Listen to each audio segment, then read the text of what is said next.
Bueno, mientras ustedes van llenando la encuesta, yo voy empezando con la clase. Hoy les decía, vamos a ver dentro de lo que el tiempo lo permita, y si no, a lo mejor recuperaremos en alguna última clase, el tema de los tributos al tráfico de riqueza, que básicamente son el impuesto de sellos y el impuesto a la transmisión gratuita de bienes. Con respecto al impuesto de sellos, es, como decimos, un impuesto que grava la circulación de la riqueza, es la circulación patrimonial, no la circulación física de la riqueza. Cuando pasa del patrimonio de una persona física o persona jurídica, al patrimonio de otra. Esto no significa que haya traslación. Por ejemplo, si lo que se traspasa de una persona a otra en un inmueble, sería imposible trasladarlo, y a lo mejor, y seguramente las personas están en el mismo lugar, pero lo que se hace es un acto de traspaso. Este es un impuesto cuya causa en la antigüedad era la autoridad del Estado para preservar y hacer respetar la propiedad privada. Es decir, si una persona le vendía algo de su propiedad a otra, el Estado era garante, y por esa garantía en el tránsito de la riqueza es que cobraba un impuesto. En el régimen tributario argentino es un impuesto que perciben las provincias y el Estado Nacional. El Estado Nacional lo percibía en los actos que se realizaban, actos, contratos, obligaciones realizados en la capital federal, cuando era territorio federal. Algunos de esos impuestos de sellos aún subsisten en el Estado federal para algunas tramitaciones, algunos expedientes hay que sacar un sellado. Y el gobierno de la Ciudad Autónoma de Buenos Aires está equiparado a una provincia y cobra también ese impuesto de sellos, que, por cierto, para los que adquieren un inmueble no es nada barato, es bastante significativo. ¿Por qué impuesto de sellos? Y porque en la antigüedad este impuesto se materializaba, el cumplimiento del impuesto se materializaba pegando una estampilla en el contrato. De ahí quedó lo de impuesto de sellos. Después vinieron las máquinas timbradoras, que uno pasaba el documento y le estampaban un sellado. Por eso se llama impuesto de sellos, no por otra cosa. Algunos lo denominan impuesto a los sellos, lo cual está bastante mal. Bueno, ¿sobre qué recae? Hay la ley 23.548 de coparticipación federal estableció 3 supuestos para la aplicación del impuesto de sellos. El primero es lo que llamamos el impuesto instrumental, donde existe un instrumento en el cual se formaliza un acto, contrato u operación que siempre tiene que ser de carácter oneroso. Los actos a título gratuito no están alcanzados por este impuesto. Por ejemplo, la donación no está alcanzada por este impuesto, está alcanzada por otros impuestos. Eso es lo que llamamos impuesto instrumental, porque hay un instrumento que es un contrato o un acta relativa a la realización de un acto jurídico o una operación de la cual queda constancia, que es onerosa e instrumentada. Y después tenemos otro tipo de impuesto de sellos, que es el que se aplica, o el mismo impuesto se aplica también sobre las negociaciones entre ausentes. Esto significa personas que no están en el mismo lugar y que una se dirige a la otra haciendo una oferta por carta, por fax, por email, y la otra acepta o no la oferta. Entonces ese es el impuesto que denominamos entre ausentes. Y el último es el llamado impuesto operacional, que es el que cobran los bancos sobre las operaciones de créditos y depósitos que ganan intereses. Ese es el impuesto operacional, lo cobran únicamente las entidades financieras regidas por la ley 21.526. Bueno, dijimos que el primero es el llamado instrumental, que es el de actos, contratos y operaciones de carácter oneroso que estén instrumentados. ¿Y qué es el instrumento? Bueno, es toda escritura, papel o documento con formalidades establecidas legalmente que está destinado a crear o extinguir obligaciones. El instrumento es el elemento que se usa para exigir el cumplimiento de esa obligación. Por ejemplo, un contrato, un boleto de compraventa es un acto instrumentado en el cual una persona promete en venta un bien y la otra persona se compromete a pagar un precio y eso paga un impuesto, porque ese contrato que reviste todos los caracteres externos de formalidad de un instrumento privado es lo que respalda la operación. El impuesto debe pagarse aún en los casos que luego la negociación no se concrete. Es decir, yo hago un boleto de compra-venta y después, porque hubo arrepentimiento de una de las partes o por cualquier otra causa, la venta no puede llevarse a cabo, el impuesto sobre el boleto hay que pagarlo igual en el momento en que se hizo y no se puede reclamar la devolución de ese impuesto porque no se realizó la negociación prevista en el acto. Títulos de crédito. Bueno, los títulos de crédito, instrumentos representativos de derechos creditorios, que son los pagarés, letras de cambio, giros, transferencias, cheques, facturas de crédito y emisión de debentures. Los más comunes que ustedes conocen porque los ven todos los días son los pagarés, letras de cambio, giros y transferencias, los cheques y en menor medida la factura de crédito y los contratos de emisión de debentures. Todos estos títulos de crédito tienen una particularidad, tienen algo que se llama la autonomía del título, por el cual, teniendo el título, se puede exigir el cumplimiento de lo que ahí está establecido, sin necesidad de tener que acreditar la causa. Que tiene un pagaré que no es cancelado por el emisor a la fecha establecida, puede demandarlo sin necesidad de invocar cuál es la causa de ese pagaré. Por eso es que decimos que tiene independencia. Con respecto a los pagarés se da un tema interesante.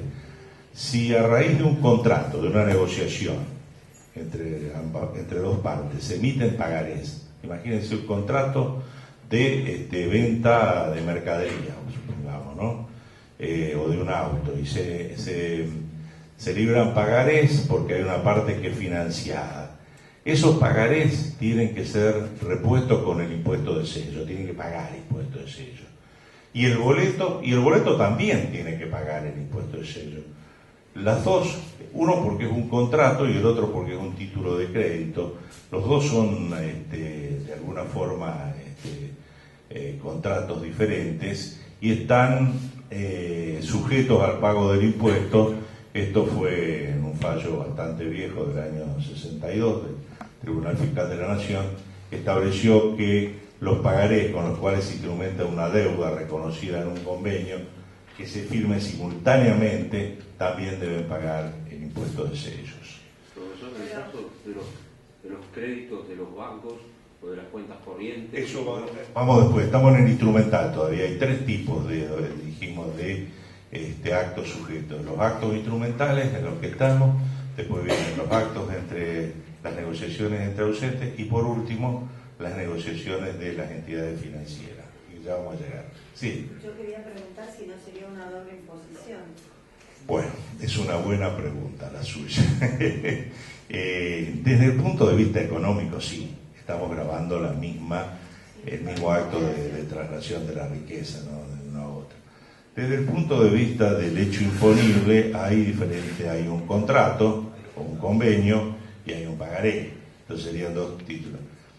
Yo coincido en que debería ser que uno se selle por ejemplo, sellar el convenio, no sellar el pagaré, hacer referencia al convenio. Pero esa es mi opinión, no es la opinión del Tribunal Fiscal de la Nación, ni mucho menos la de los que lo recaudan en las provincias. O sea que tenga en cuenta que si compra o vende un auto y lo respalda con pagaré, va a pagar por el boleto de compra-venta y va a pagar por los pagarés también. Entonces se va a hacer bastante pesado. Lo que tiene este impuesto, a ver, ¿por qué no es más?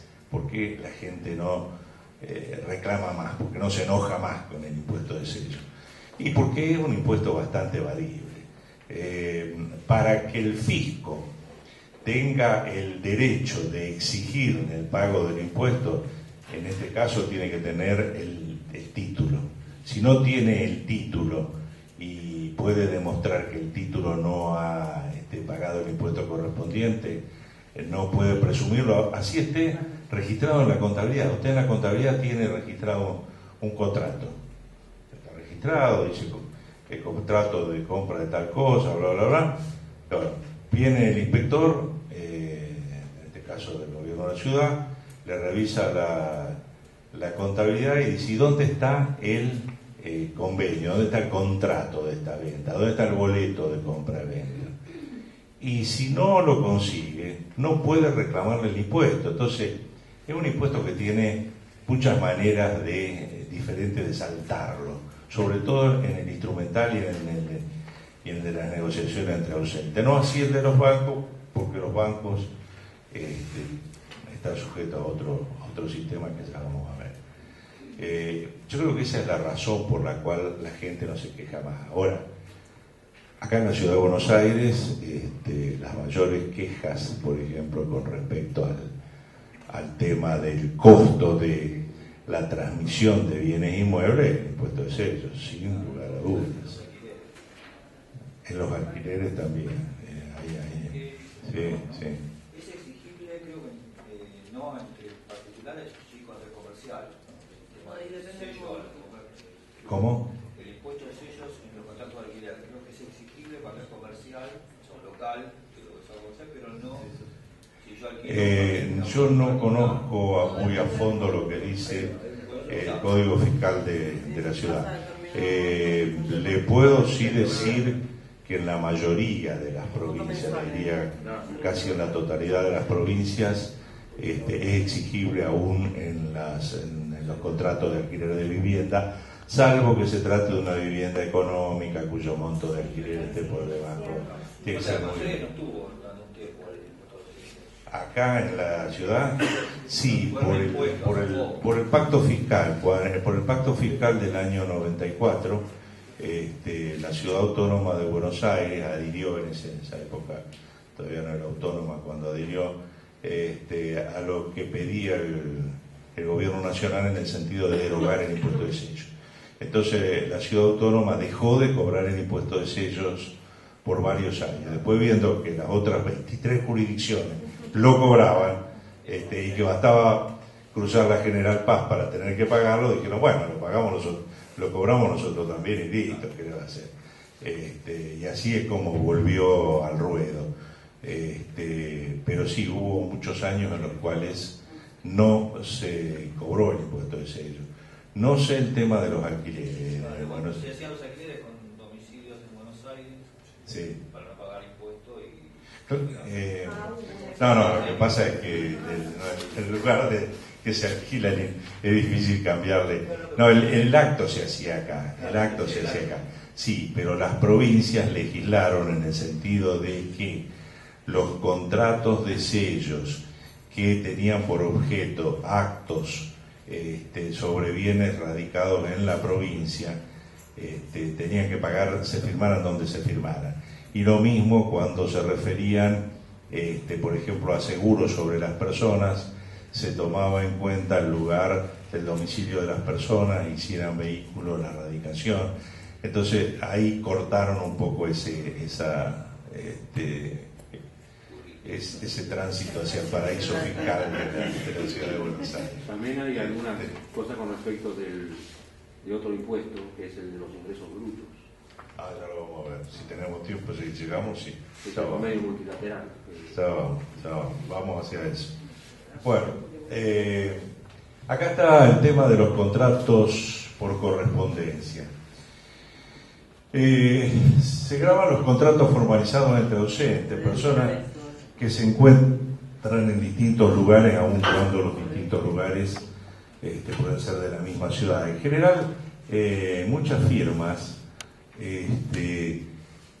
por una cuestión de orden interno, tienen el procedimiento de enviar un presupuesto a su cliente con los datos de la oferta y pedirle que si está de acuerdo en la oferta que se le hace, en la provisión que se ofrece, que devuelva el presupuesto firmado conforme o una carta en la cual se reproduzca el texto de la oferta y diga que está de acuerdo. Solo en esos casos tiene lugar el cobro del impuesto, cuando la oferta ha sido aceptada mediante firma al pie del presupuesto pasado por el ofertante o mediante una reproducción de los términos de la oferta en otro papel, en una carta que firmada por la otra parte. Y han dicho los tribunales que no basta con una simple mención que diga estoy de acuerdo con el presupuesto de fecha tal, porque eso no permite saber cuál es la negociación, y de hecho tampoco se lo van a aceptar el vendedor. Yo tuve un caso en la provincia que era sobre el tema de la provisión de combustibles a estaciones de servicio, a gasolineras. Las proveedoras de combustibles, o sea, habían implementado como costumbre decir, bueno, mire, el precio al cual le voy a suministrar combustible es tanto por la nafta super, tanto por la nafta especial, tanto por las naftas comunes, tanto por el gasoil. Si usted está de acuerdo, si usted no me contesta que no está de acuerdo, a partir de la semana que viene empiezo a enviarle 20.000 litros de 10.000 del otro, 5.000 del otro, de acuerdo a algo que se habían conversado, ¿no? No me devuelva nada firmado. Era como una forma de eludir el impuesto de sellos. La cuestión se discutió largamente y terminó digamos en un acuerdo, o sea, para que las petroleras que suministraban combustible no se vieran en la obligación de pagarlo o de tener que reclamarlo de sus clientes, se les dijo, bueno, todo lo que fue para atrás, donde no hay instrumentos firmados, porque ustedes dicen expresamente que con el primer pedido de combustible quedará aceptada la oferta, por todo eso no les vamos a ajustar el impuesto, pero lo que venga de acá en adelante tienen que hacerlo con firma del comprador del combustible. Lo aceptaron de buen grado porque liquidaban una deuda enorme hacia el pasado y bueno, todos contentos, no pagamos lo anterior, pero de acá en adelante empezamos a pagar.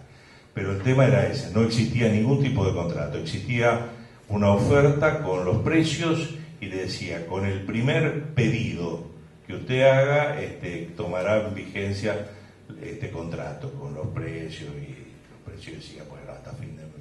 No, los combustibles ni siquiera dice hasta nuevo aviso, porque como cambian a cada rato. Bueno,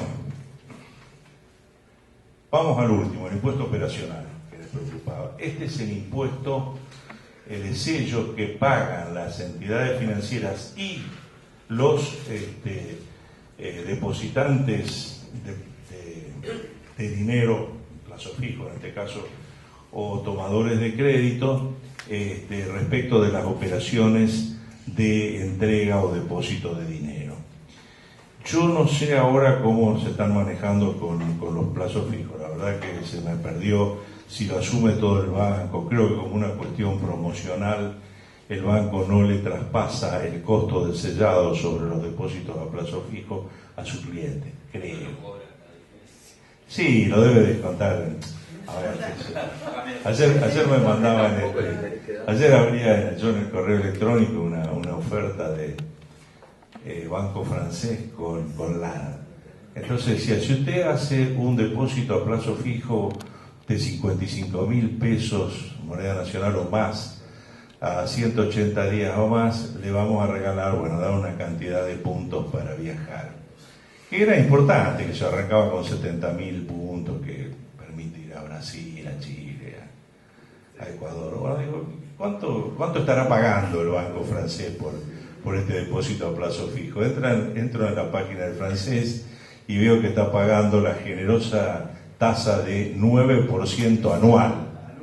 Entonces digo, claro, con la desvalorización del dinero que yo deposito, se cubre holgadamente el costo del pasaje que va a dar, porque cuando mínimo, digamos que una tasa anual razonable en esta Argentina de hoy tiene que andar como piso en el 25%, algo así, 4-25%. Ellos están pagando el 9%, es la tercera parte, con la diferencia financian el viaje que me van a regalar. Así que lo dejé pasar. Bueno, ¿qué más decíamos? Entonces, las características de las operaciones sujetas a este impuesto de sellos son realizadas únicamente por entidades financieras de la ley 21.526, le hace bancos, registradas contablemente, de forma que se puede identificar quién es el deudor, el acreedor y el monto, que devenguen intereses y que representen una entrega o recepción de dinero, o sea, que sean más claro que sean un depósito o que sea un préstamo. ¿Cómo se saca la base imponible? Bueno, la base imponible está constituida por los numerales, esto lo dice la ley de sellos, que es el monto de la operación por el plazo, una operación siempre de depósito de crédito, y eso a su vez multiplicado por la alícuota y dividido por 365.000, que es el divisor fijo del interés simple. Eso sería el interés, y sobre ese interés es que se calcula el impuesto. ¿Cuánto es la alícuota? ¿Perdón? ¿Cuál sería la alícuota? O sea, ¿cuánto se cobra? ¿Cuánto se...? No sé. No sé, porque son tantas, cada operación tiene una alícuota diferente. Cada jurisdicción también. Sí, cada jurisdicción, cada operación, así que eso hay que mirarlo en el Código Fiscal. Sí, pero no, la verdad que no me acuerdo. Bueno, sucintamente esto es lo que hace al impuesto de sellos. Yo lo dejaría aquí porque si no llegamos a ver los otros dos impuestos que tenemos. Perdón. Y algo de convenio, sí. Por ejemplo, si uno saca un crédito, Sí. un préstamo, Sí, por un lado tiene el pago de cuotas, sí, y por otro lado normalmente usted hacen firmar un pagaré por el total. sí. Lo hacen los bancos. Sí, un pagaré de garantía. Ahí pagan los dos. El pagaré de garantía y los dos. Pagar los dos, ¿qué significa? Que los dos tienen, las dos operaciones tienen. Sí. El pagaré sin garantía y lo otro. Sí, las dos son, sí. Lo que pasa es que yo creo que ahora ya está mucho más controlado el tema, pero en algunas fiscalizaciones hemos encontrado que esos pagarés estaban firmados sin monto y sin fecha. Otras veces tenían el monto pero no tenían la fecha. Si no tenemos el monto y la fecha no se puede determinar la base imponible. ¿Y quién paga el impuesto? El impuesto de sellos se paga por las dos partes, en partes iguales. Se divide en dos y lo pagan, en este caso el banco y el cliente o el comprador y vendedor sin un contrato de venta. Salvo que en el contrato diga que una de las partes no va a pagar y que la otra parte se va a hacer cargo del 100% del impuesto. Esto a veces es bastante común en los contratos de alquiler de vivienda. Ustedes van a ver que todos los impuestos son a cargo del inquilino. Ese es un convenio entre las partes. No puede ser oponible ante el fisco. El fisco le interesa tres pepinos. Si uno de los dos renunció a pagar solo su parte y va a pagar todo, va y le dice la mitad me la debe usted y la mitad me la debe usted, después arreglense entre ustedes, pero los hace responsable de ambas partes. No más por el impuesto de sello, por esta. Bueno, ahora viene un impuesto también que estuvo mucho tiempo en el freezer, pero que volvió, porque todo vuelve acá. Ah, no, perdón, me quedaron en el tintero las tarjetas de crédito. Bueno, las tarjetas de crédito, les cuento, son bastante complicados, el sistema con el cual operan, definición y todo. Pero en definitiva, con las tarjetas de crédito hay dos hechos imponibles diferentes que están sujetos a pagar el impuesto. El contrato que usted firma con el emisor de la tarjeta, cuando le dan el plástico le hacen firmar un contrato. Ese contrato, que es un contrato oneroso, por supuesto, paga impuestos de sellos. Y también pagan impuestos de sello los saldos adeudados por compras o entregas de dinero o traslado de saldo. Eso también paga, de acuerdo al monto y al tiempo. Entonces, en un caso es el impuesto que llamamos instrumental, es el contrato, el instrumento, y en otro caso se trata del llamado impuesto operacional, que es el que se liquida sobre el monto que la emisora de la tarjeta o el banco emisor de la tarjeta le está financiando y por el tiempo que lo va a financiar. Bueno, es el que yo le decía que se murió, pero como Lázaro volvió, el impuesto a la transmisión gratuita de bienes. Bueno, esta es la definición de la ley, es una definición bastante trabajosa de entender. Yo me quedaría, porque después lo vemos en una lámina posterior, yo me quedaría con esto que no es poco importante en una ley de este tipo, que en un monto no inferior al 80% de la recaudación de este impuesto será destinado al Fondo Provincial de Educación. Esto me parece una buena medida, me parece que es bueno que los impuestos también, no solo las tasas, tengan un destino, una afectación, y siempre que esa afectación se cumpla. No ha servido hasta ahora para aumentar el sueldo de los maestros provinciales de la provincia de Buenos Aires, pero tal vez en el futuro algo aporte. Bueno, vamos a ver entonces algunas cuestiones. ¿Cuál es el hecho imponible? El hecho imponible es todo aumento de riqueza obtenido a título gratuito, es decir, el que recibe una herencia, el que recibe una donación, el que recibe una aportación a una sociedad, sin tener la obligación de una contraprestación. Esto es, una sola de las partes es la que se obliga a dar o a hacer, y la otra parte lo recibe sin contraprestación. ¿Y cuándo hay lugar al pago de este impuesto? Bueno, cuando comprende a uno o más bienes situados en la provincia de Buenos Aires, bienes situados en la provincia. Por eso los bienes situados en la provincia, por empezar los inmuebles que están catastrados dentro del territorio provincial están situados. Para seguir los automotores, lanchas, aeronaves que están matriculados en la provincia están situados en la provincia. El resto de los bienes, en general, los bienes que no son registrables, es difícil saber dónde están situados. Aún los semovientes, que es la hacienda, porque la hacienda puede estar hoy en un campo y está registrada ahí, y mañana lo trasladan a otro, en otra provincia, y cambió. Entonces los bienes indudablemente situados en la provincia son los bienes registrables, y que esa transmisión beneficia a personas físicas o jurídicas con domicilio en la provincia de Buenos Aires. Bueno, esto es más o menos, porque ahora vamos a ver, acá en los requisitos básicos la cosa se complica. El aumento de la riqueza del sujeto pasivo, que es el beneficiario, el que recibe, es a título gratuito, no tiene que pagar nada. Segundo, puede ser mediante una transmisión de bienes situados en la provincia.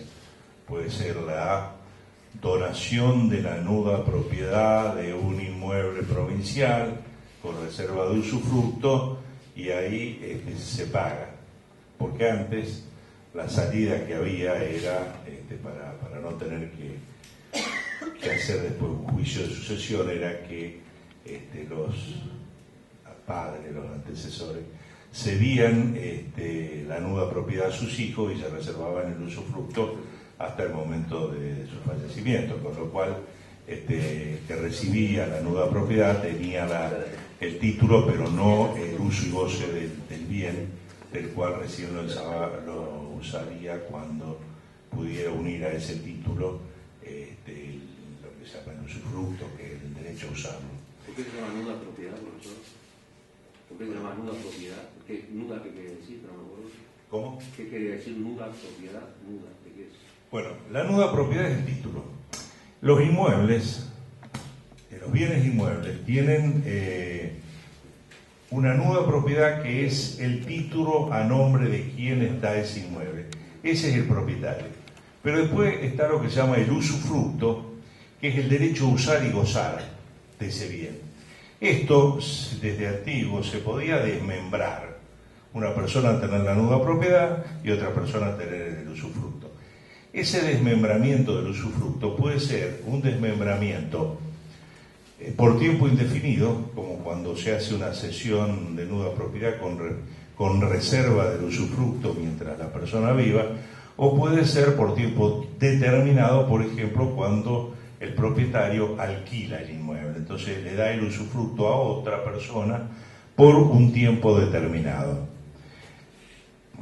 Estos dos atributos jurídicos, la nuda propiedad y el usufructo, cuando están en manos de la misma persona, hacen que el derecho de propiedad sea perfecto. Tiene el título y tiene el derecho a usar y gozar. Si no, tiene una de las dos cosas.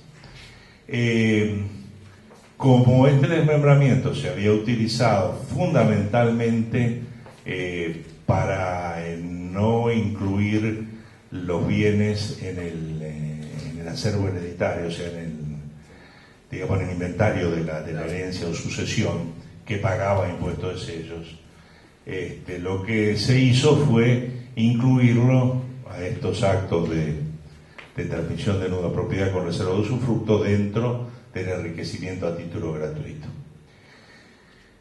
¿Qué es lo que está grabado? Que es la transmisión de bienes situados en la provincia, ya vimos, inmuebles, automotores, o que el beneficiario esté domiciliado en la provincia o fuera de ella cuando el enriquecimiento provenga de bienes situados en la misma. Que esto quiere decir lo siguiente: si el enriquecimiento es un inmueble ubicado en la provincia de Buenos Aires, pero la persona que lo recibe está domiciliada en Capital Federal, el impuesto también deberá pagarse sobre el bien objeto de la transmisión gratuita. ¿Y si es al revés? ¿Y si es al revés? No, porque la ciudad autónoma de Buenos Aires todavía no rige un impuesto similar. O sea, si el beneficiario está domiciliado en la provincia y el bien está acá, no se paga. Pero si está... No demos idea. No les escucha. Lo que ha puesto adentro del corralito es a todos los bienes que están ubicados en la provincia de Buenos Aires. No tiene nada que ver con el domicilio beneficiario. ¿Quiénes son contribuyentes? Personas físicas o jurídicas, porque puede haber una persona jurídica también que reciba bien. Por ejemplo, yo decido hacer una donación de un inmueble de mi propiedad a favor de una ONG. bueno, que recibe una persona jurídica, pero también tendrá que pagar el impuesto a la transmisión gratuita. La base imponible, en el caso del contribuyente domiciliado en la provincia, se grava por el monto total del enriquecimiento, o sea, todo lo que significa el enriquecimiento, porque va de una persona que vive en la provincia a otra persona que vive en la provincia. Ahora, si va a una persona que vive fuera de la provincia, entonces lo que se grava es el enriquecimiento proveniente de la transmisión de los bienes existentes dentro de la provincia. Es más parcial, digamos. Si es una persona domiciliada afuera, el impuesto es sobre una parte del enriquecimiento, o el total en el caso de que no haya otra, pero digamos una persona que tiene de esas muy afortunada, que yo nunca podría ser, pero que reciben bienes situados en distintas provincias. Entonces de repente tienen 2 departamentos en la capital federal, una casa de veraneo en la provincia de Buenos Aires, un campo en Córdoba y un local comercial en Rosario. Ese es todo el enriquecimiento, pero a los efectos del impuesto a la transmisión gratuita de bienes de la provincia de Buenos Aires, solo va a pagar la casa de fin de semana ubicada en la provincia. El resto no paga. Paga por todo lo que recibe. Y cuando vaya a escriturar sí, por supuesto. Bueno, las alícuotas varían, hay una tabla con 2 entradas, tiene en cuenta el parentesco del beneficiario y el monto de la base imponible gravada, o sea, el monto del bien o bienes objeto del traspaso por enriquecimiento. Los parentescos más cercanos tienen tasas más bajas, los parentescos más lejanos tienen tasas más altas, las propiedades de menos valor tienen tasas más bajas, las de más valor tienen más altas. Entonces tenemos, hay un monto no imponible que varía también, y esto está escrito al revés, no sé si a propósito o cómo, pero se me fue el lápiz, pero en realidad es así. El monto imponible más alto, el de 250.000 pesos, es para los parientes más cercanos y hasta un monto determinado. Por 250.000 no pagan nada, hasta 250, después pagan. El de 60.000 es para los parientes más lejanos, le hace sobrino, primo segundo, etcétera, y por monto más alto. Esos tienen un monto de solo 60.000 pesos no imponible y por lo que exceda pagan. Este es el funcionamiento del impuesto a grandes rasgos, un impuesto bastante sencillo. Lo estaría liquidando seguramente los escribanos, notarios que hacen las transferencias, o los juzgados que ordenan las transferencias de bien. Y lo paga el que recibe. El que dona o entrega el título gratuito no paga, ya se desprendió el bien que va a pagar. Bueno, yo no sé, no me pregunten cómo es la escala de alícuota, no la conozco, no la tengo presente, pero si hay alguna duda gruesa sobre el funcionamiento del impuesto, me lo preguntan ahora o lo callan para siempre. Porque... ¿Los números esos son actuales? ¿Cómo? ¿Esos números son actuales? ¿Cuáles? De 60.000. La de 250, no sé, no me consta que sean actuales. Tal vez hayan sido actualizados no me consta, lo saqué hace creo que lo saqué en el 2012, puede ser que haya sido actualizado. Perdón, en el caso así de un premio, por ejemplo, uno gana una promoción de Coca-Cola, creo que sí. Bueno, a ver, hay diferentes tipos de premios. Si el premio es de juegos de lotería y juegos de azar, paga un impuesto específico, que lo pagan los sorteos de lotería, Quinisei, Prode, creo que los mismos también. Ahora, si es una promoción de una firma que premia a sus clientes. Ahí yo no estaría tan seguro que pague eso o que en realidad lo que se pague sea el enriquecimiento. Me parece que paga el impuesto a la transmisión gratuita, que no paga impuesto a los juegos, porque en realidad no es un juego de azar. No hay que comprar ninguna boleta ni hacer ninguna apuesta. Yo diría que eso también cae dentro de este impuesto, siempre que, primero, se trate de bienes inmuebles o automotores, bienes registrables, que estén radicados o ubicados en la provincia de Buenos Aires. Eso es fundamental. Sí. Tengo una duda. ¿Hay alguna diferencia de si yo recibo un bien inmueble a título gratuito, que si lo compro para después el impuesto sobre... No, si lo compra...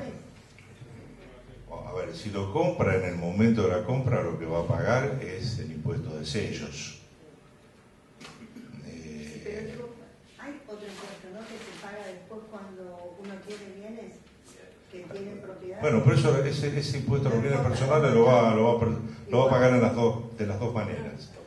Pero cuando usted lo adquiere, o paga el impuesto de sellos, o paga el impuesto a la transmisión gratuita de bienes. Porque si el acto no es oneroso, no paga sellos. Pero si es a título gratuito, paga este otro impuesto. O sea, de cualquiera de las dos maneras, algo va a pagar. No se haga ningún problema de que algo va a pagar. El impuesto a la transmisión gratuita de bienes tiene tasas o alícuotas mucho más altas que el impuesto de sello. Van desde el 4% al 4 al 10% en la mínima, dependiendo de los casos, y del 3,5 al 19,5% en la máxima. O sea, puede llegar a pagar el 20% del valor fiscal de lo que recibe, que posiblemente no sea el valor real. Por ahí conviene simular una vez, de regalo. Sí. Sí, hay que analizarlo. Hay que analizarlo. No, pero legalmente hay algún tema que no te deja. ¿Perdón? No, digo que legalmente a lo que él dice hay Sí. cuestiones que no Y se hay que pueden. analizar cada caso. Para eso están los asesores tributarios, que se ganan la vida con eso. Bueno, hemos llegado a la parte del vilipendiado impuesto sobre los ingresos brutos. Este impuesto sobre los ingresos brutos, que es el sucesor del impuesto a las actividades lucrativas,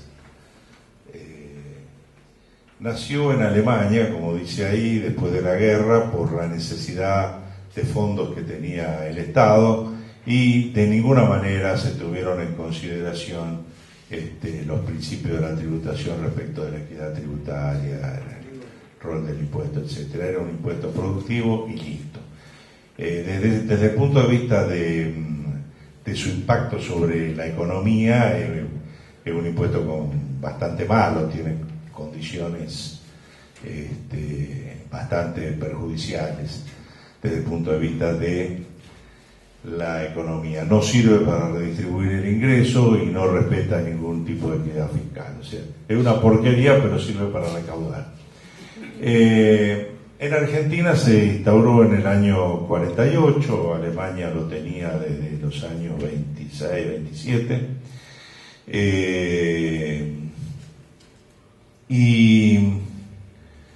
y en 2 años ya regía en 6 provincias, en las 6 más grandes, y en 6 años, para el año 54, ya estaba en todas las provincias y ya empezaron las peleas por quién cobraba sobre qué.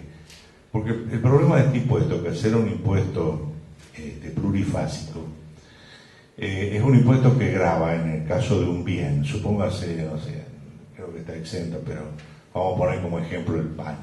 Entonces grava al que produce el trigo, al que lo muele y hace la harina, al que se lo vende a la panadería. Va grabando las distintas etapas, por eso decimos que es un impuesto plurifásico, la pluralidad de las bases, de las fases de producción, distribución y consumo.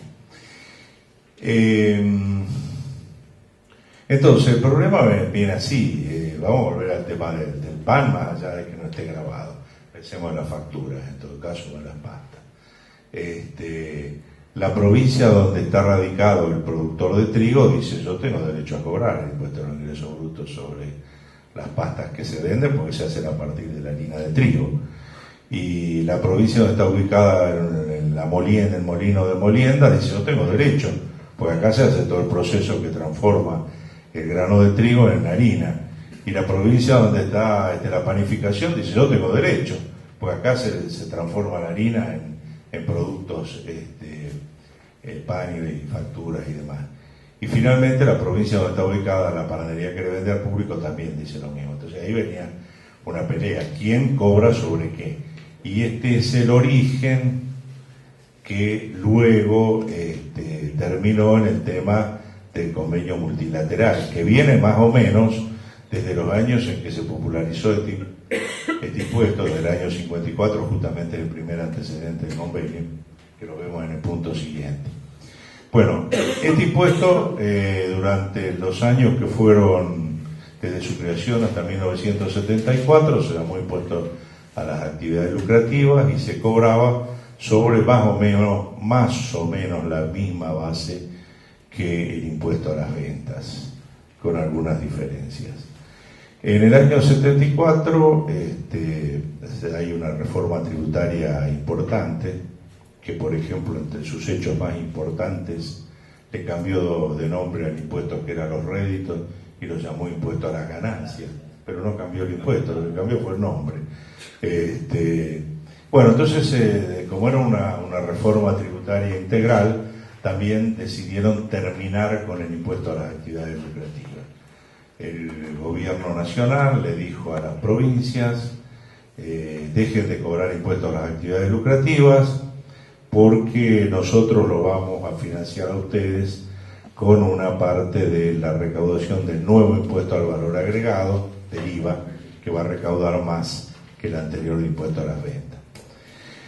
Así es que en el año 74 se firmó la partida de defunción del impuesto a las actividades lucrativas, y en el año 1975 los fiscos provinciales cobraron algo que se llamaba el impuesto a las patentes de negocios, patentes comerciales, que no podía gravar el monto de las ventas, tenía que hacerse sobre las características del local ocupado en la explotación, por ejemplo, los metros de superficie del local, los dependientes que tenía ese negocio, el consumo de energía eléctrica, eso, cualquier cosa que no fuera las ventas tenía que ser diferente. Pero en el año 76 las provincias dijeron: este impuesto es un gorro, porque para controlar ese impuesto a las patentes era dificilísimo, y volvieron al impuesto anterior. Lo único que, en consonancia con el gobierno nacional, dijeron: no lo vamos a llamar más impuesto a las actividades lucrativas, lo vamos a llamar impuesto sobre los ingresos brutos. Y con esto además se terminaba una discusión, que era si las actividades que pagaban ese impuesto eran aquellas que producían lucro, es decir, que producían ganancia, o en realidad era todas, porque si era un impuesto a las actividades lucrativas, a ver, las entidades cooperativas que no tienen una finalidad de lucro no lo pagaban, las mutuales que no tienen finalidad de lucro no lo pagaban. Entonces, cuando sale el impuesto a los ingresos brutos, las provincias dicen: ahora me lo pagan todo, porque las características del impuesto a los ingresos brutos son bastante...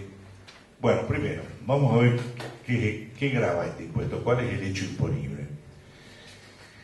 Como no podían repetir el hecho imponible del IVA, porque ahí sí iba a haber una doble imposición flagrante, si decía es un impuesto a la venta como de bienes, como dice el IVA, dijeron: no, es un impuesto por el desarrollo de determinadas actividades, por el ejercicio de actividades o la prestación de servicios, y se cobrará sobre los ingresos obtenidos. Ejercicio de la actividad o prestación de servicios es el hecho imponible.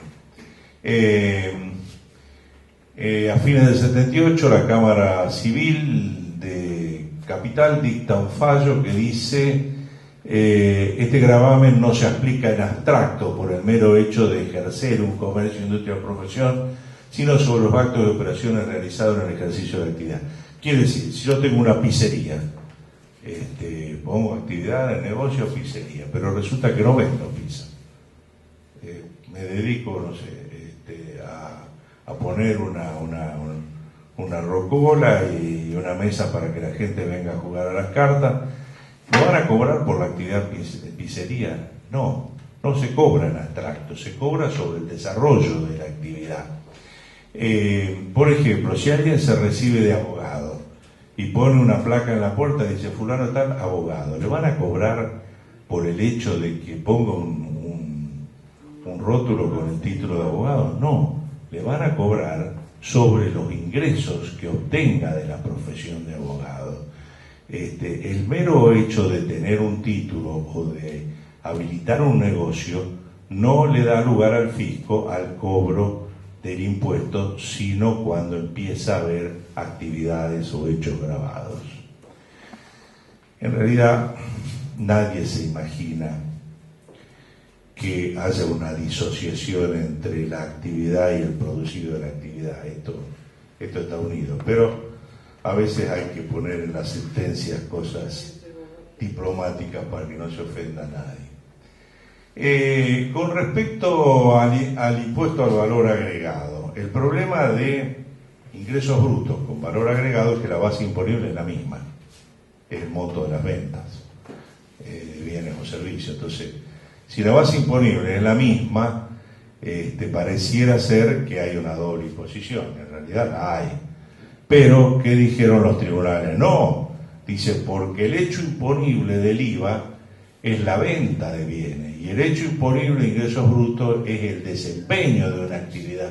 Entonces no es lo mismo, lo que es lo mismo es la base imponible. Esto es darle vuelta para presentar, como decía, si tiene 4 patas, cola y ladra, es un perro, no es una mesa.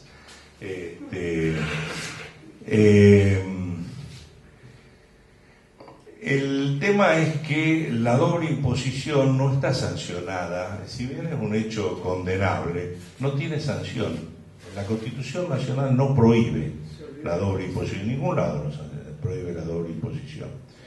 Puede ser que sea nociva desde el punto de vista económico, que sature la fuente productora del ingreso, pero no contraría disposiciones constitucionales y no puede ser atacada por eso.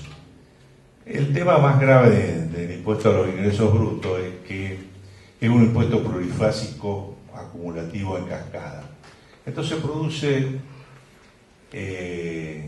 efectos nocivos sobre la eficiencia del sistema económico. Hay algo que se llama carga excedente, que viene a ser lo siguiente. En la primera fase, en la del productor, el productor cuando vende su producto cobra el precio del producto más el impuesto. Para el que lo compra, para el que lo adquiere ese producto, llamémosle grano de trigo para moler, lo que él paga es su costo, no hace la discriminación en este impuesto. Dice, bueno, si el precio era 90 pesos y el impuesto era 10, para el que compra 100 es el costo. Entonces él después lo vende a 150, toma su margen de utilidad y en el margen de utilidad también toma, además del costo que pagó, la parte del impuesto que venía incluida en ese precio.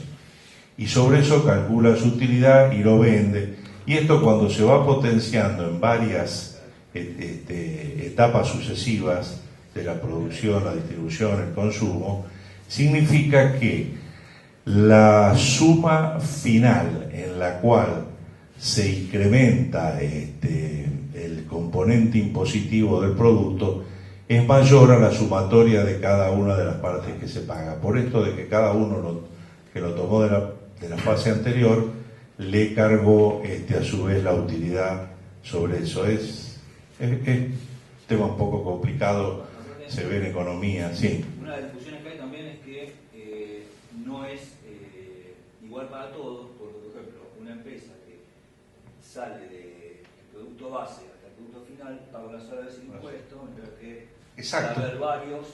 Afecta la neutralidad de la imposición, incentivando la concentración por integración de distintas etapas de la actividad. Ustedes han visto que muchos supermercados tienen marcas de productos que son de ellos, porque evitan ingresos brutos, porque ellos lo fabrican, no lo distribuyen, lo mandan directamente a las bocas de expendio y así se evitan un montón de impuestos.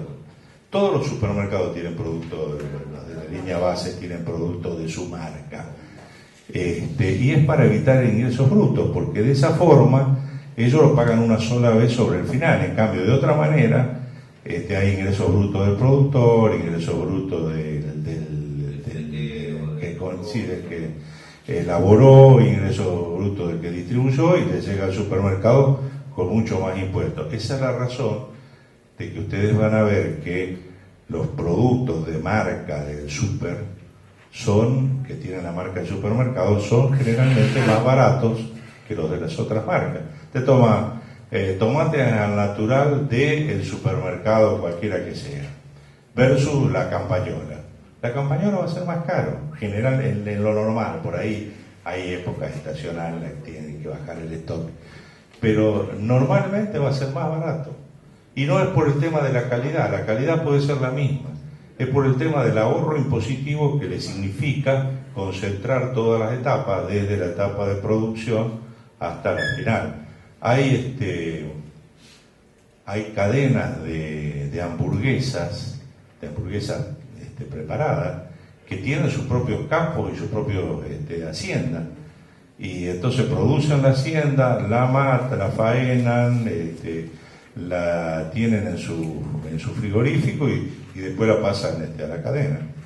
Eso es para evitar el impuesto. Entonces, este impuesto no es neutral, no es lo mismo que las etapas distintas hasta que llega al consumidor estén en cabeza de distintos sujetos pasivos, que estén todas reunidas en uno solo. Es mucho más económico cuando se integran. Bueno, decíamos, es un tributo que grava el ejercicio habitual de actividades comerciales, industriales o de servicios dentro de la jurisdicción. El desarrollo de la actividad, y acá viene la diferencia con actividades lucrativas, dice la ley, tiene que ser a título oneroso. A título oneroso, ¿qué quiere decir? Que no es gratuito. Para los que son abogados, un contrato sinalagmático que establece prestaciones recíprocas entre las partes. Pero no significa que haya lucro, porque el lucro es ganancia, y a lo mejor se vendió al mismo precio que se compró, si es una cooperativa de provisión o consumo, compra y distribuye entre sus asociados al mismo precio, o a lo mejor se vendió perdiendo plata. Entonces, no es necesario que haya lucros, sí que sea oneroso. Desde otro punto de vista, es un impuesto general al consumo, de esto no cabe duda, por más que diga la actividad del consumo. Sí, perdón. Los abogados estamos exentos en capital del ingreso bruto. Todos los profesionales. Los contadores también. Los evasores también. Pero, Los evasores también. sí, nada, en realidad creo que están exentos. Ahora vamos a ver. Ahora vamos a ver la exención. Sinalagmáticos, eso. Bueno, vamos con la base imponible. La base imponible son los ingresos brutos devengados durante el periodo de vengado, que quiere decir facturados, no los percibidos, no los cobrados. Y acá hay una diferencia con actividades lucrativas que se liquidaba por lo cobrado, y esto se cobra sobre lo facturado, igual que el IVA. La diferencia con el IVA es que no tiene crédito fiscal.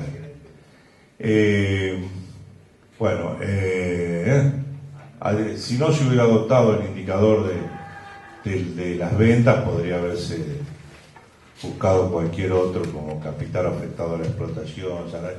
Yo en otros países de Latinoamérica yo he visto que el impuesto similar a ingresos brutos no se cobra sobre la renta.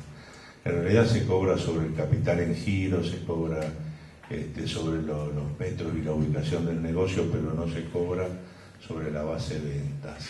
Esto en la mayoría de los países latinoamericanos. ¿Qué son los ingresos brutos de vengado? Bueno, cuando están facturados. Acá está el tema de las exclusiones del impuesto, y ojo que esto es importante. Hay determinados hechos que no están alcanzados por el impuesto, porque no están dentro de la definición. Esas son las exclusiones. Y hay otros que están alcanzados, pero están exentos por distintas causas. ¿Cuáles son los que no están alcanzados y están fuera? El trabajo personal en relación de dependencia, porque no representa una actividad para el que... El trabajador es trabajador, pero no es, por más que trabaje en distinto lugar, no es banquero, ni pisero, ni efector de salud. Directamente es un trabajador que trabaja para otro que sí desempeña una actividad. Entonces, el trabajo personal en relación de dependencia no paga porque no está alcanzado por la definición. El desempeño de cargos públicos porque no nos gusta cobrar a los funcionarios. Las jubilaciones y pensiones por razones sociales. El transporte internacional de pasajeros, constituido por empresas radicadas en el exterior. Y esto no se puede cobrar, es decir, está excluido por una razón práctica, porque el hecho imponible se produce fuera de la jurisdicción. Si American Airlines vende en Nueva York un pasaje a Buenos Aires, desde allá hasta acá a Buenos Aires, no hay forma de ir a cobrarle allá cuando hace la venta, entonces por eso no está alcanzado. Los honorarios de directores, síndicos y de las cooperativas, directores y síndicos es con un límite, yo no lo puse ahí, pero hay un límite, por el cual no están alcanzados hasta el 1% de la utilidad del balance. Y de las cooperativas, sí, eso no están alcanzados por ingresos brutos. Y las exportaciones de bienes y servicios, y acá dice solo en algunas jurisdicciones, porque hay algunas provincias, caso Misiones, que están cobrando impuestos sobre el ingreso bruto a las exportaciones, a los ingresos de la exportación. Y eso está discutido, hace años está en la Comisión Federal de Impuestos, y la Comisión Federal de Impuestos lo cambia de un cajón al otro, pero no jamás lo va a tratar. Entonces la provincia va a seguir cobrándolo. En realidad tiene bastante sentido el argumento de Misiones, yo lo he leído y creo que es discutible en realidad. Bueno, estos son las actividades que no pagan porque no están alcanzadas por el impuesto, porque están fuera de la definición del hecho imponible. Ahora hay otras que sí están alcanzadas y no pagan por otras cuestiones.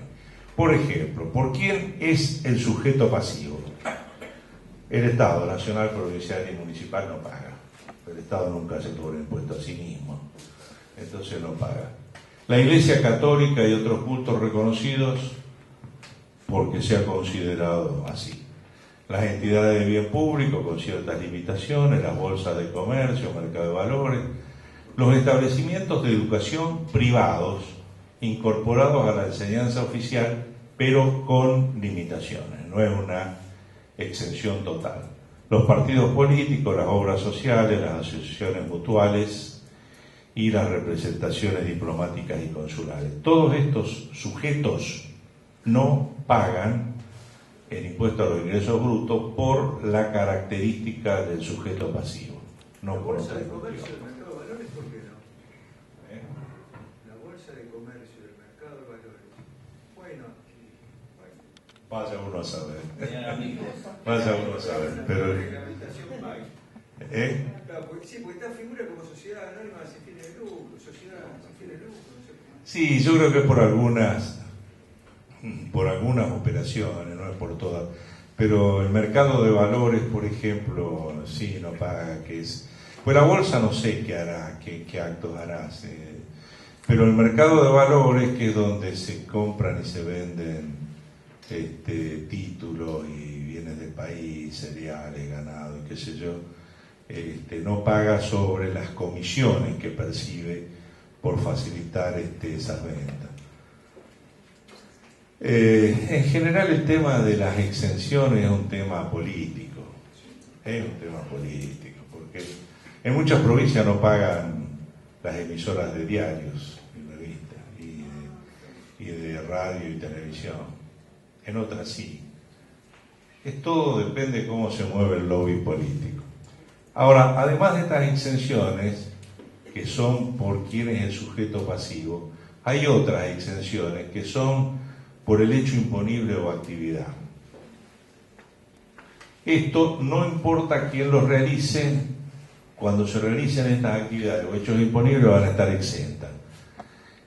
Y repito, esto es más o menos, es una recopilación, ¿no? Son 24 jurisdicciones, siempre alguna tiene alguna disposición diferente, pero en general están las ventas de bienes de uso, porque la venta de bienes de uso no tendría que estar acá, tendría que estar en la exclusión, porque no es una actividad habitual. Nadie va a vender habitualmente bienes de uso. Lo vende, son las instalaciones, el local, eso se vende una sola vez. La reorganización de empresa, cuando una empresa se reorganiza y pasa a ser otra. Las operaciones de títulos, bonos, letras, obligaciones de la nación, provincia y municipio. Acá tienen la edición de libros, diarios, periódicos y revistas. La editorial es la que no paga por este inciso. No el diariero. El diariero que está en la esquina vendiendo los diarios y revistas paga. La que no paga es la editorial. Las emisoras de radiofonía, televisión y cable, no las agencias de publicidad, los servicios prestados por socios de cooperativa de trabajo, los intereses por dividendos de socios de la sociedad de la ley 19550, en algunas sí, en otras no. El servicio de taxi de pasajero, esto ahora en casi todas las jurisdicciones ya está grabado. En una época estuvo exento, fuera transporte público, pero ahora yo veo que está grabado en casi todas. Y acá llegamos a la que nos toca a nosotros, las profesiones liberales no organizadas como empresa. No vamos a pagar como profesionales siempre que no estemos organizados como empresa. ¿Qué quiere decir que estemos organizados como empresa? Que hagamos fulano y mengano, sociedad anónima, sociedad de responsabilidad limitada, consultora tal. Ahora, el no estar organizado en forma de empresa no quiere decir que no pueda tener una secretaria, que no pueda tener alguien que lo ayude, que no pueda tener un contador que le liquide los impuestos. Pero el tema es si eso no es empresa. Y por último, los microemprendimientos solidarios que están identificados por la legislación pertinente.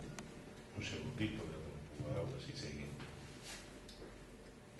En relación a los servicios prestados por socios de cooperativa de trabajo, ¿a qué servicios específicamente se refiere? Las cooperativas de trabajo, claro, los socios prestan servicios dentro de la cooperativa. Sí, dentro, por eso, ¿no? Claro, no, dentro de la cooperativa, eso no. Lo que presta la cooperativa.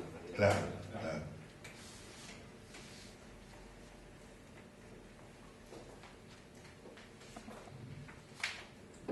Bueno, vamos a continuar. Acá viene el tema del que estábamos hablando, la múltiple imposición. El problema de los impuestos como ingresos brutos es que hay distintas fases y si todas las provincias, todas las jurisdicciones pudieran centrar dentro de la jurisdicción todo el proceso, un proceso único que fuera desde la etapa de producción hasta la venta al consumidor, no habría problema. El problema es cuando transitan entre jurisdicciones quién cobra y sobre qué. Y acá viene el tema, esta fue una pelea histórica, política, pero histórica en nuestro país, que es la pelea respecto a este impuesto entre las provincias denominadas productoras y las provincias denominadas consumidoras. ¿Quiénes son las consumidoras? Las provincias llamadas consumidoras son aquellas que tienen dentro de su territorio las ciudades más grandes. Buenos Aires, Santa Fe, Córdoba, Mendoza. que generalmente absorben bienes que son producidos y distribuidos en otras provincias, que son las que conocemos como provincias productoras. Durante muchísimo tiempo, Misiones fue una provincia productora de madera, por excelencia. La madera venía de Misiones, pero esa madera se transformaba en muebles, se transformaba en aberturas, que donde más se vendía era donde había grandes ciudades, no era en Misiones. Entonces Misiones veía cómo sacaban ahí la madera del territorio y decía, ¿yo qué hago acá? Miro cómo se va la riqueza y no cobro nada. Después pagan en Buenos Aires, en Rosario, en Córdoba. Entonces ahí había la necesidad de establecer un sistema de coordinación fiscal. Y la literatura especializada en finanzas públicas dice que hay diferentes sistemas de imposición para evitar la doble imposición. Un primer sistema sería que exclusivamente se pague en la jurisdicción productora, que sería el origen, o en la jurisdicción consumidora, que es el destino. Si pagamos todo donde se produce, o pagamos todo donde se vende al consumidor, listo, ahí no tenemos problema. Esa es una forma, pero es bastante injusta cuando en un país como el nuestro tenemos jurisdicciones productoras y consumidoras. El impuesto al valor agregado, que grava el valor que se agrega en cada jurisdicción, con un sistema bastante complejo de créditos y débitos fiscales. La distribución de las recaudaciones, que esto es el régimen de la ley de coparticipación, que bien puede ser, o repartimos la recaudación por un régimen de coparticipación entre todos los que estamos, o ponemos distintas alícuotas. Está como en Brasil el IVA nacional, el IVA estadual, acá podría haber un IVA nacional y un IVA provincial, o le damos las posibilidades a los fiscos de cobrar una sobrealícuota sobre el impuesto que cobra el fisco anterior. Esa es una forma. Y la última, imaginativa y complicada, es la que adopta el convenio multilateral interjurisdiccional que rige en la Argentina, bueno, en principio desde 1954, pero en su definición actual desde 1977.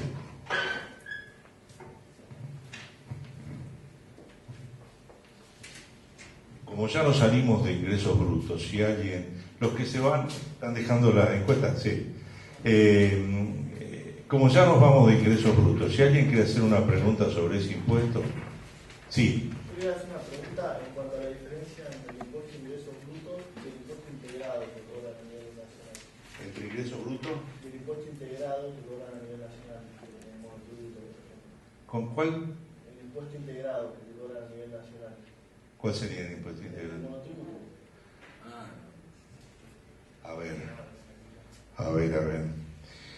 En realidad el monotributo es un régimen simplificado de otros impuestos, no es un impuesto en sí mismo. Es un régimen simplificado para recaudar el impuesto al valor agregado, el impuesto a las ganancias, la contribución sobre sueldos y salarios y las de obras sociales.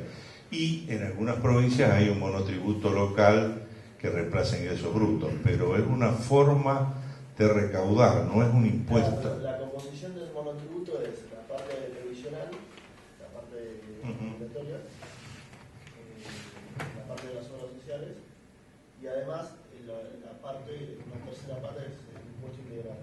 Hay un impuesto, hay una parte. Ganancias, Un componente impositivo, sí. sí. Impositivo que vendría de ganancias. Sí, en lugar de ganancia y del IVA. Pero no es un impuesto en sí mismo, porque no tiene un hecho imponible que lo defina. Es una forma de recaudar otros impuestos diferentes.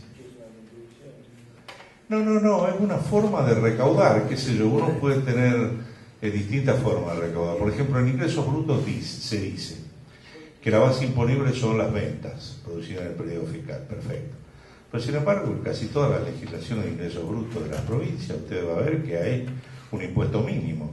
Aunque no venda nada, lo paga mientras esté inscripto. Y entonces ahí abandonó la base imponible de las ventas y tiene una base fija.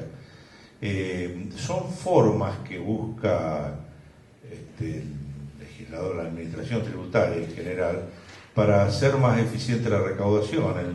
El tema del monotributo, que ahora está, en mi concepto, está totalmente desvirtuado, era hacer un impuesto simple y sencillo. Resulta que ahora hay que pasar tanta información, los monotributistas tienen que rendir tanta información que ya de simple no queda nada. Casi tan complejo como la liquidez de impuestos. Lo que pasa es muchas veces más barato. Eso es cierto.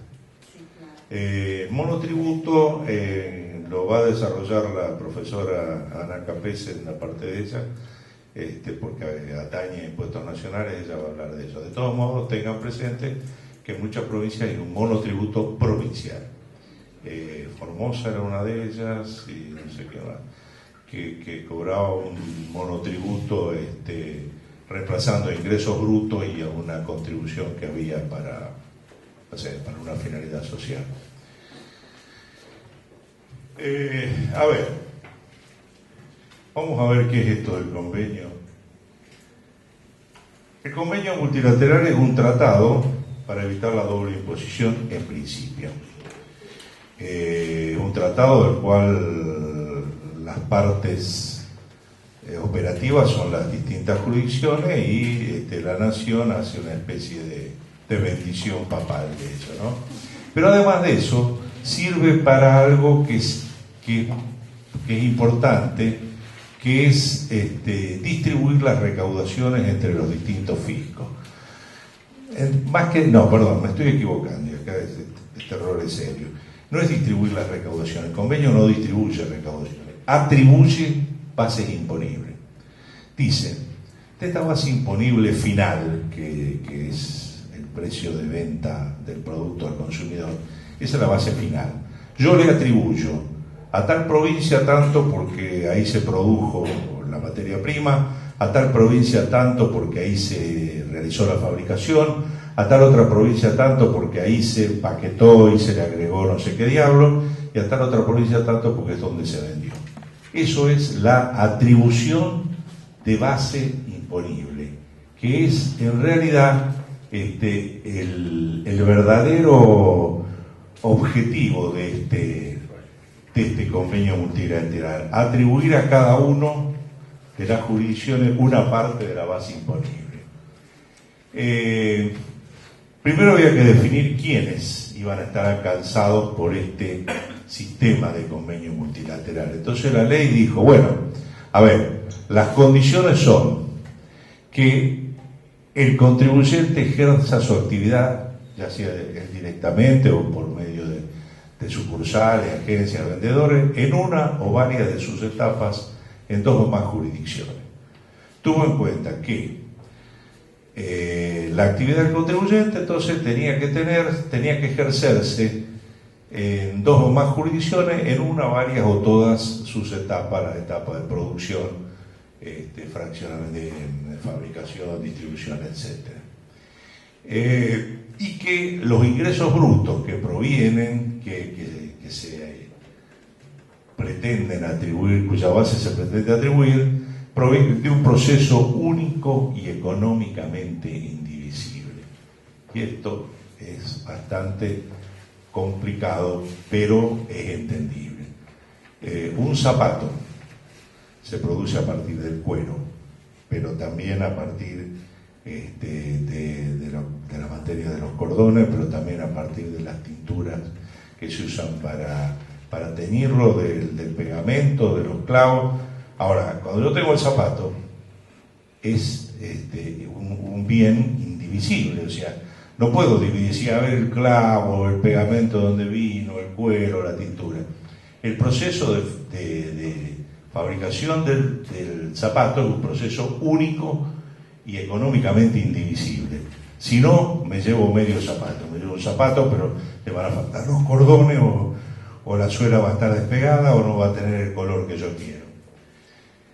Entonces, con estas dos características, digamos, que sea un sujeto económico, persona física o empresa, que desarrolla actividades en dos o más jurisdicciones, en una o varias etapas o todas las etapas productivas, y que de esa actividad resulte un ingreso final que corresponde a un proceso indivisible. El ingreso es por la venta de un bien o servicio. Y que estos ingresos brutos que generan el impuesto deben atribuirse a todas las jurisdicciones que participaron en este proceso de producción, fabricación, distribución y venta del bien. A ver, esta definición siempre a mí me resultó bastante... Bueno, entonces vamos a saltar un poco de camino, ¿no?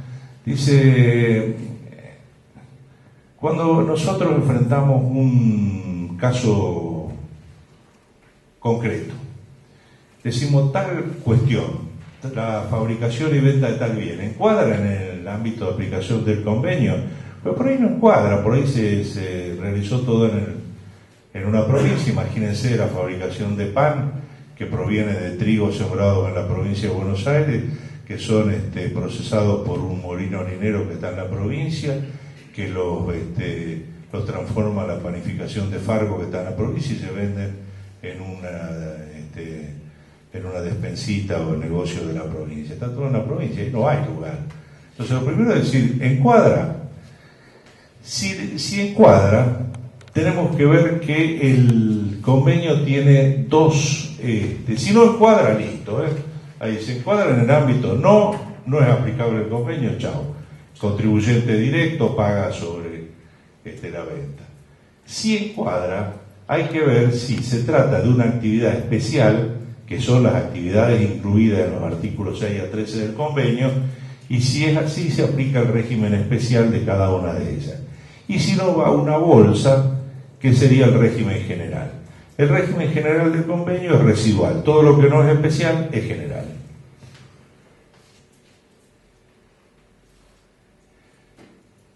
¿Cómo se liquida el impuesto? ¿Cómo se atribuye la base en el régimen general y en los regímenes especiales? Vamos por los especiales. En los regímenes especiales sí la ley establece coeficiente de distribución de la base imponible para cada una de las actividades incluidas. ¿Cómo es esto? Construcción. Tienen la oficina central en la Ciudad Autónoma de Buenos Aires y está ejecutando obras en La Rioja. ¿Cómo distribuyo el ingreso bruto de esa obra? De la facturación, de los certificados de obra, 90% en la provincia en que se realiza la obra, 10% donde está la administración. Lo dice así el convenio, listo. Ninguna discusión, 90 y 10, ya están establecidos los porcentajes, todo fácil. Ahora, las actividades que no son esas que están del 6 al 13, que son las del régimen especial, van a un régimen general, que no establece cuál es el coeficiente de distribución de la base.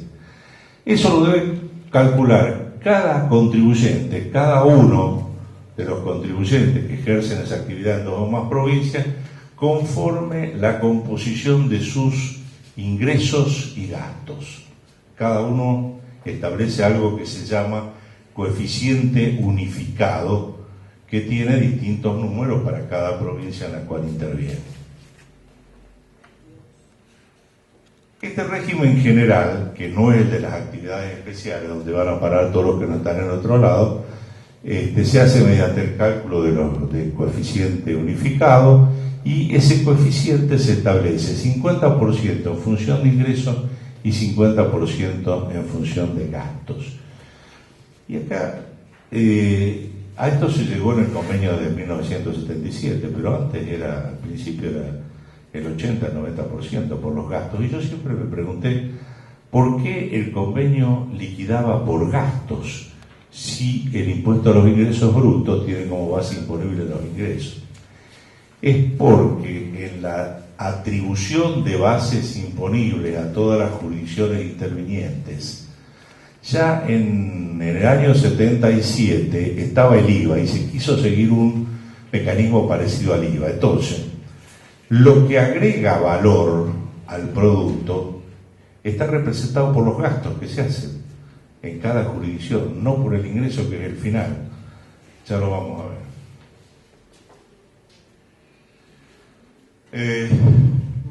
En régimen general tenemos ingresos y gastos. Los ingresos computables son los gravados y los exentos, y bueno, los no computables son los no gravados y no computables. Por ejemplo, las ventas de bienes de uso, donación de exportación, todo eso no. Los gastos computables, fíjense cuáles son los gastos computables y díganme si no son aquellos que están agregando valor. Los sueldos, las cargas sociales, los combustibles y lubricantes, las reparaciones, los alquileres, los seguros, la amortización ordinaria, los gastos de producción, administración y comercialización. Todo esto agrega valor.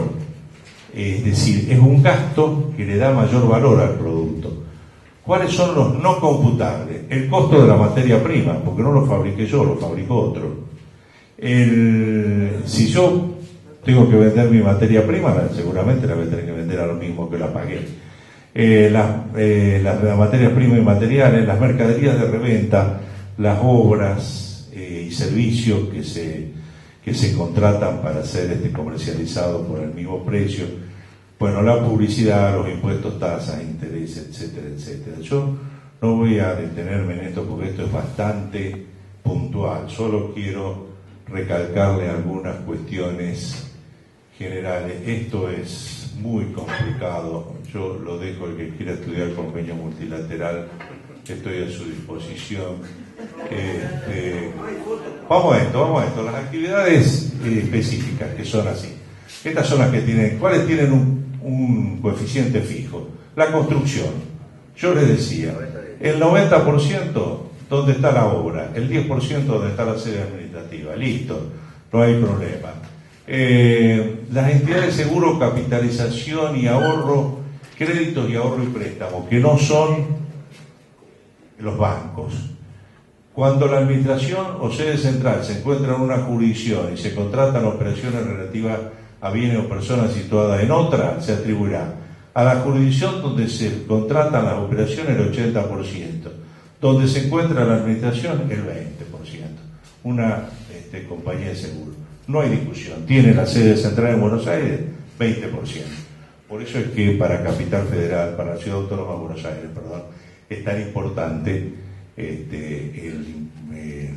los ingresos brutos que vienen del convenio. Para las entidades de seguro, bueno, sí, estos son los mismos, son las que estaban antes. Para las entidades financieras, bueno, esto es complicadito. Cada fisco podrá gravar la parte de ingresos que corresponda en proporción a la sumatoria de ingresos, intereses pasivos y actualizaciones pasivas en cada jurisdicción. Esto es medio complicado, pero es así. Dice cómo. Transporte. Las empresas de transporte de pasajeros o carga que desarrollan actividades en varias jurisdicciones.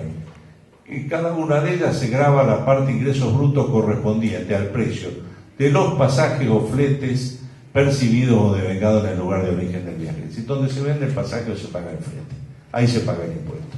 Esto es así también porque sí. No importa si el pasaje es donde se inicia el viaje. ¿Va? Profesiones liberales que somos nosotros, que se presten servicio en distintas jurisdicciones, un contador, abogado, médico que está inscrito en capital, en provincia y por ahí en otra provincia. En esos casos, no lo tengo acá, pero no. No quiere volver para atrás. Bueno, le cuento, en el caso de las profesiones se aplica un 20% donde esté el estudio o la oficina y el 80% donde se presta el servicio. y es igual a este de los rematadores, comisionistas y otros intermediarios que pueden tener la oficina central en Buenos Aires, no sé, tierras y no sé qué más, que hace venta de campo de todo el país, el 80% se paga en la jurisdicción donde se venden o negocian los bienes. Epa. ¿Qué está pasando acá?